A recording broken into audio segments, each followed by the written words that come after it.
Hello YouTube chess lovers, welcome to the amazing chess tricks. So today I am going to show you the potential of the max Lange attack from the white perspective in e4 e5 line. In the previous lecture I had covered the Italian Kotlawansky gambit. So let's start. So after e5, so after e4 e5 and bishop to c4, knight to c6, knight to f3. In the previous lecture I had covered the move bishop to c5. So in this video I am going to cover knight to f6, and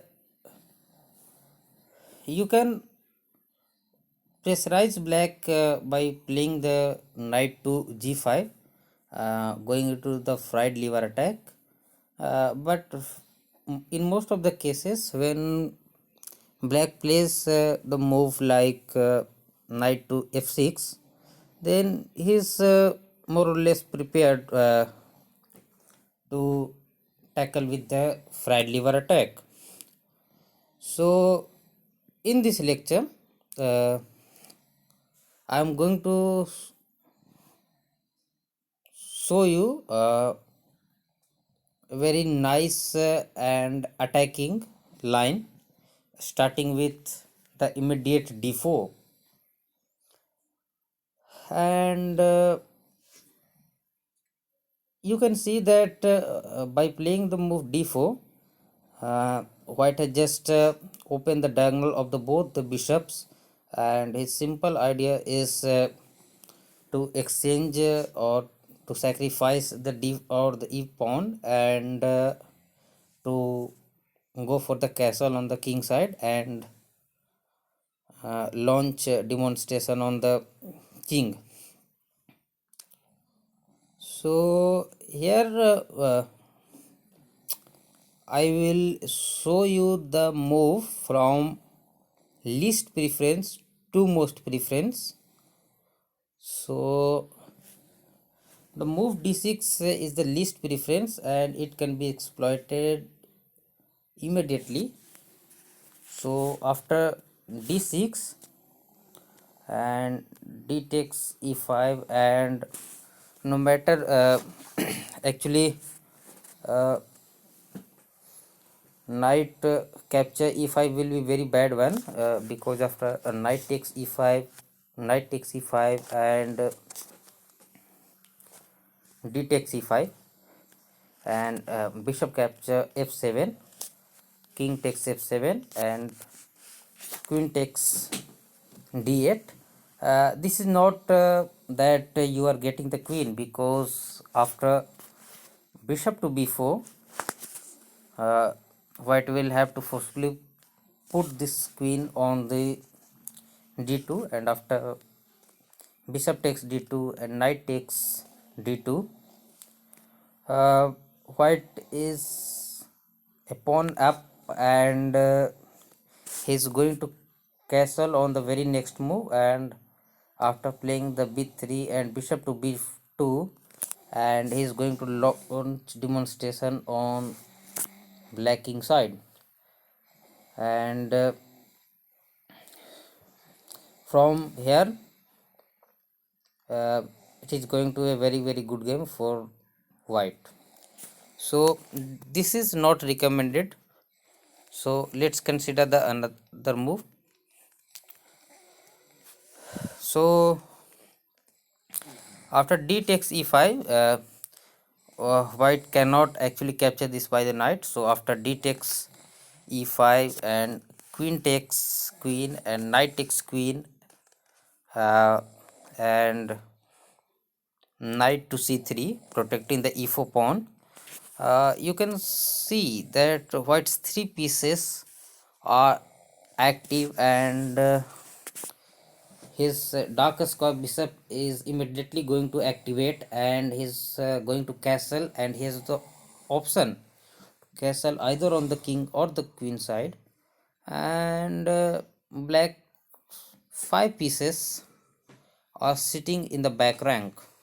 So all in all, this is going to be a very good game for the white.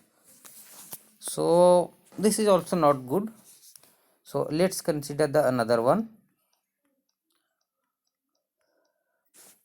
So after e4, e5, bishop c4, knight c6, knight f3, knight f6, and d4. Most obvious response and most common response which you are going to face in 90% of the game is e takes d4, and here white should develop his rapid fast development with castle on the king side, and here black has tried many two options. In the first option, black plays bishop to c5 to protect the pawn, and in the second option black capture this e4 pawn. So let's consider the one by one. So after bishop to c5 protecting the pawn, uh, white should white should immediately hit this knight by e5, and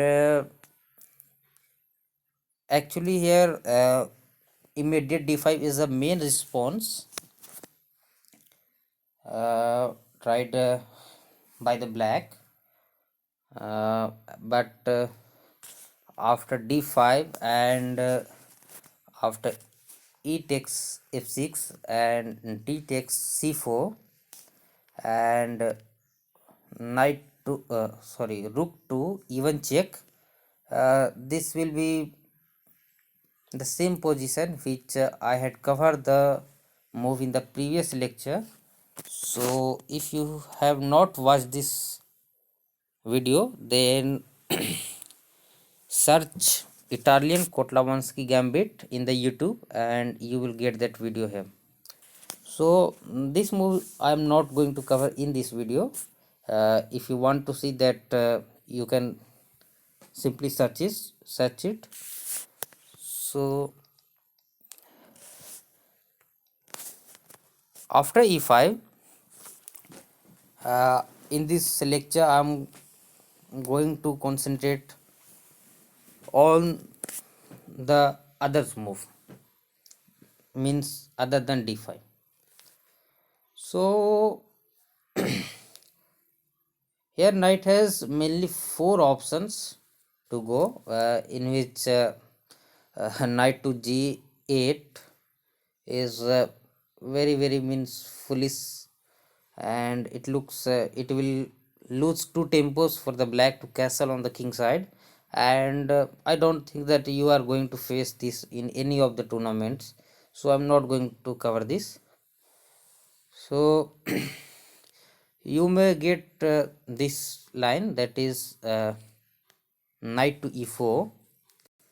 After that you should continue with rook to e1 hitting this knight, and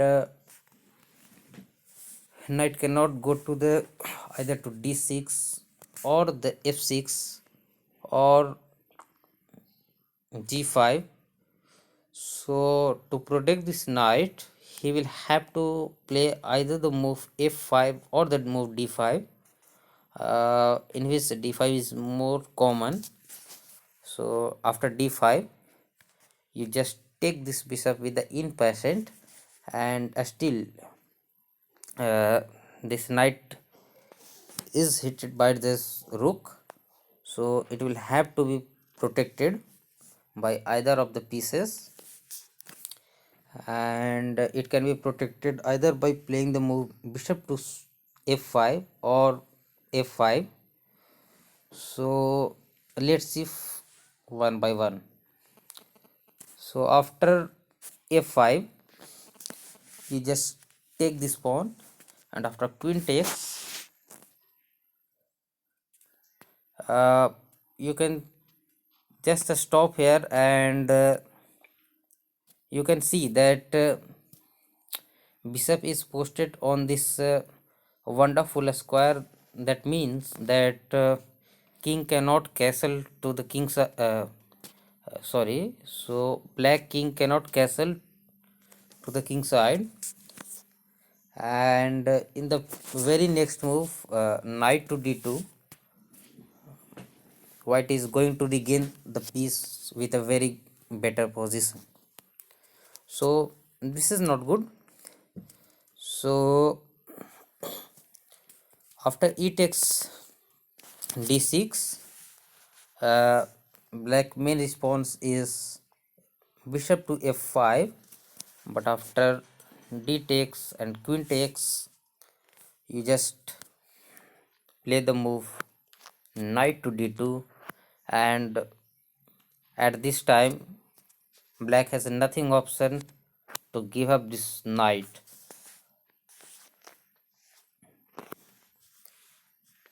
So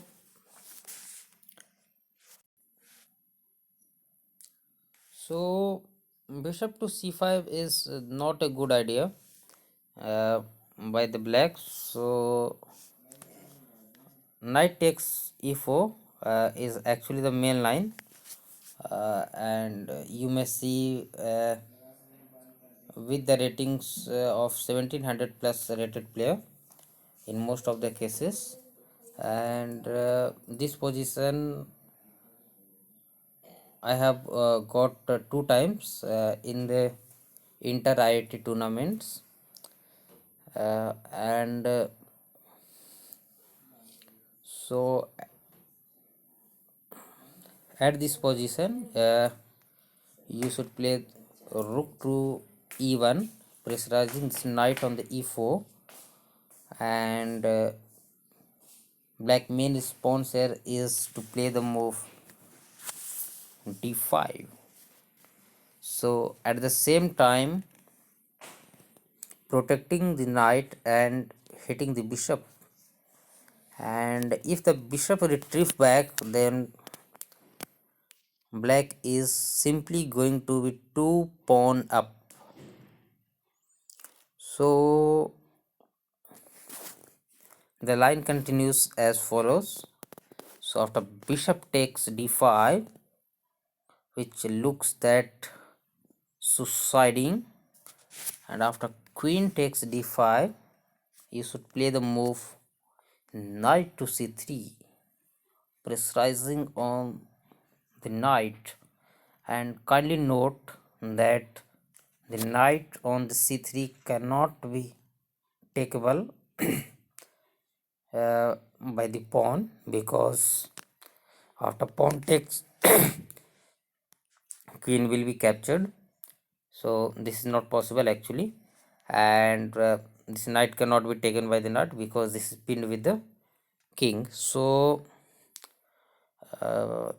after that, wherever this queen moves, let's say queen to a5, then after knight capture knight, and bishop to e6, white is going to regain his every single material with a very good position.